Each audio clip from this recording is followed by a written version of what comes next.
దుఃఖపడుతున్నారా? ఏడుస్తున్నారా? మీ ఏడుపు నవ్వుగా మారుతాడు. మీ దుఃఖము సంతోషంగా దేవుడు మారుస్తాడు.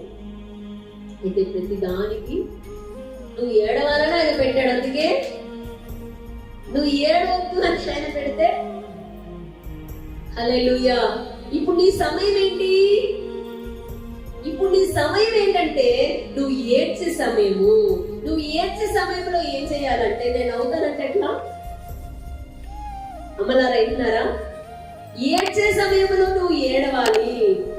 దేవుడు నీకు పెట్టాడు ఏంటంటే, అమ్మా ఇదిగో ఈ కాలము, ఈ శోధన కాలము, ఇదిగో నేను నీకు ఈ కష్టము పెట్టిన ఈ కాలము, ఈ శ్రమ కాలము. ఈ శ్రమ కాలంలో నువ్వేం చేయాలంటే ఏం చేయాలి? లేదు ప్రభా నేను నవ్వుతానంటే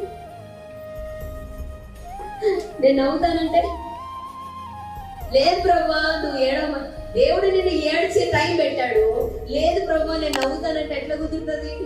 నిన్ను ఏడ్చడానికే పెట్టాడు ఆయన కష్టాలు. అయితే నా ప్రియమైన దేవుడు ద్వారా నిన్ను ఏడ్చడానికి పెట్టి, నీకు దుఃఖపడడానికి ఆ సమయం పెట్టినప్పుడు నువ్వేం చేయాలంటే ఏడుస్తుందే ఆయన చేతి కింద ఉండాలి.